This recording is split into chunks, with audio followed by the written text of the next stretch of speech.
नमस्कार, महाराष्ट्र के साप्ताहिक मौसम पूर्वानुमान के इस बुलेटिन में आपका स्वागत। ये वीडियो आप देख रहे हैं मौसम तक चैनल पर। दोस्तों, आज 14 जनवरी है, मकर संक्रांति की आप सभी को बहुत बहुत शुभकामनाएं। और ये पर्व आपके लिए खुशियां लेकर आए, मौसम को अच्छा करे ताकि किसान भाइयों के लिए मुश्किलें कम हो और उनका काम आसान हो। आइए डालते हैं एक नज़र अगले एक सप्ताह के दौरान किस तरह का मौसम महाराष्ट्र में एक्सपेक्टेड है। महाराष्ट्र के ऊपर अगर हम बारिश की बात करें जनवरी के महीने में, तो इन 15 दिनों में 1 जनवरी से 15 जनवरी के बीच में वैसे भी बहुत ज़्यादा बारिश होती नहीं है, लेकिन इस दौरान लगभग तीनों डिवीज़न में ये जो कोंकण गोवा है, मध्य महाराष्ट्र है और मराठवाड़ा का रीजन है, इन भागों में 100% की डेफिशिएंसी है। बहुत ज़्यादा 1 या 2 मिलीमीटर के आसपास बारिश भी होती है, बहुत अधिक होती नहीं है, लेकिन जितनी होती है उतनी भी नहीं हुई है। बात अगर विदर्भ की करें तो यहाँ पर 90% की कमी है। 0.5 mm रेनफॉल यहाँ पर विदर्भ के रीजन में रिकॉर्ड की गई है। कुछ एक जगहों पर बहुत लाइट, बहुत मामूली रेन हुई थी जो पिछले दिनों हुई थी।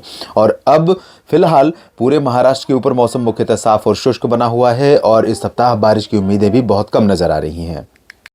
बारिश नहीं होगी, लेकिन कुछ एक दिन ऐसे होंगे जब महाराष्ट्र के ऊपर कुछ हिस्सों में बादल छा सकते हैं। बादल कहां पर छा सकते हैं मैं आपको बताऊं। आज अनुमान यह है कि आज और कल यानी 14 और 15 जनवरी को मुंबई समेत जो कोंकण गोवा और इससे सटा हुआ मध्य महाराष्ट्र का क्षेत्र है, इन भागों में कहीं कहीं पर थोड़े बहुत बादल दिख सकते हैं। बहुत हाई क्लाउड होंगे, उनकी ऊंचाई जो होगी वो बहुत ऊपर होगी, तो ऐसे में ये बादल बारिश देने वाले नहीं है, ये तो लगभग कन्फर्म है। और इसके बाद बादल कब छाएंगे इसकी बात अगर हम करें तो 19 और 20 जनवरी को यानी सप्ताह का जो आखिरी 2 दिन होगा, उस दौरान महाराष्ट्र के ऊपर उत्तरी क्षेत्रों में मुंबई से लेकर पालघर, मुंबई, ठाणे और कल्याण समेत अलीबाग, और इधर पुणे से लेकर अहमदनगर, नासिक और धुले, नंदुरबार, जलगांव, साथ ही साथ संभाजीनगर, बुल्ढाणा, जालना, हिंगोली, परभणी, बीड और वाशिम, अकोला, अमरावती, यवतमाल से लेकर वर्धा, नागपुर और भंडारा, गोंदिया तक, यहाँ तक कि चंद्रपुर तक बादल दिखाई देंगे। ये पूरा जो उत्तरी हिस्सा है, इन भागों पर बादल आ सकते हैं 19 और 20 जनवरी को।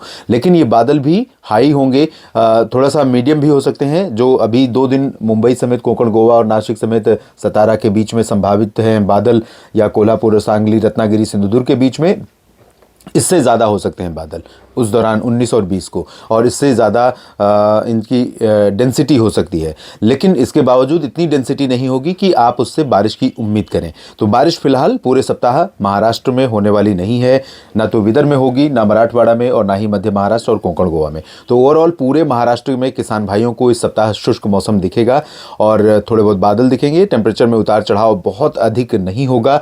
इस समय उत्तरी क्षेत्रों में खासतौर पर मुंबई और अलीबाग, रत्नागिरी, रायगढ़ से लेकर पालघर के बीच में, दहानू के बीच में, और इधर पुणे से लेकर अहमदनगर, संभाजीनगर, ठाणे, नासिक, धुले, जलगांव, नंदुरबार और बुल्ढाणा, अकोला, अमरावती, ये जो हिस्सा है उत्तरी हिस्सा, इन भागों पर टेम्परेचर बिलो नॉर्मल रिकॉर्ड किए जा रहे हैं। तकरीबन 7-8 डिग्री के आसपास इन भागों में टेम्परेचर चल रहे हैं। मुंबई में 14-15 डिग्री चल रहा है, लेकिन ये भी बिलो नॉर्मल है।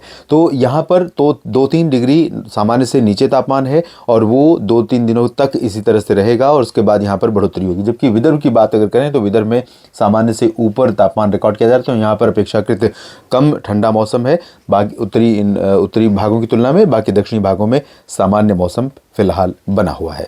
महाराष्ट्र के साप्ताहिक मौसम पूर्वानुमान के इस बुलेटिन में इतना ही। लगातार जुड़े रहिएगा मौसम तक चैनल के साथ। धन्यवाद।